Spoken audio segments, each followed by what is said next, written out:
Hello and welcome to my YouTube channel. आज हम start करने जा रहे हैं सम नेचुरल फिनोमिना का पार्ट सेकंड।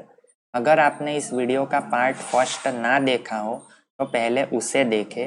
आज इस वीडियो में हम बात करने वाले हैं चार्जड ऑब्जेक्ट्स के बारे में। तो चार्जड ऑब्जेक्ट समझने के लिए पहले हम एक एक्टिविटी करेंगे। उस एक्टिविटी में हम एक प्लास्टिक रिफिल लेंगे और उस प्लास्टिक रिफिल को हम पॉलीथीन के साथ रब करेंगे।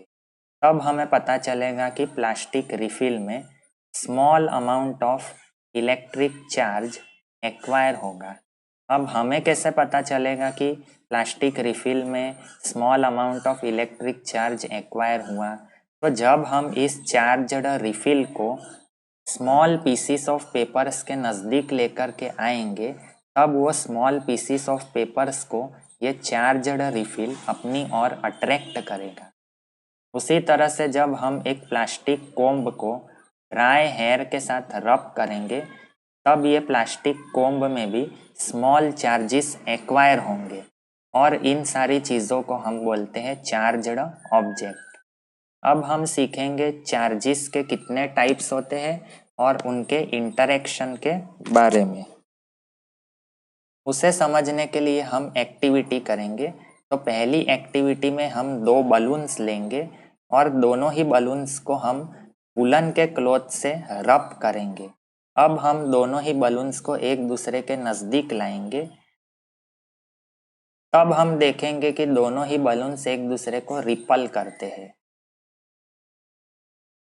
अब दूसरी एक्टिविटी में हम एक पेन की रिफिल लेंगे, उसे हम पॉलीथीन के साथ रब करेंगे और उस चार्जड रिफिल को हम चार्जड बलून के पास लेकर के जाएंगे। तब हम देखेंगे कि चार्जड बलून और चार्जड रिफिल एक दूसरे को अट्रैक्ट करते हैं।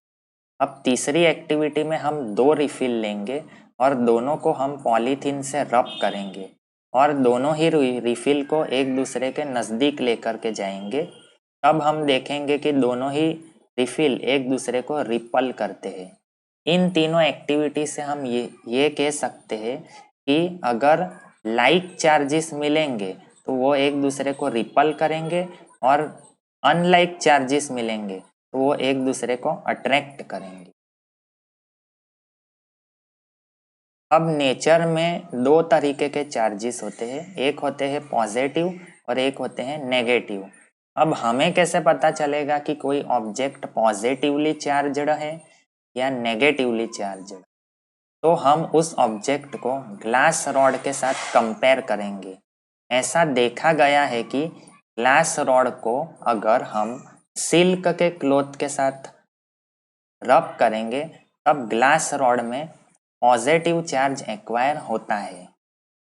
अब हम उस ग्लास रॉड को अगर प्लास्टिक स्ट्रॉ की जो चार्जड है उसके नज़दीक लेकर के आएंगे, तब ग्लास रॉड और प्लास्टिक स्ट्रॉ एक दूसरे को अट्रैक्ट करेंगे।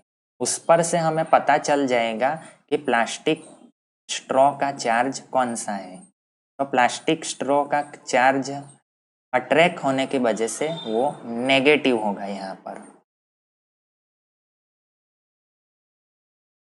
अब इलेक्ट्रिक चार्ज जो जनरेट होते हैं रबिंग करने से, वो कैसे होते हैं? स्टैटिक होते हैं, क्योंकि वो अपने आप से कहीं पर मूव नहीं होते।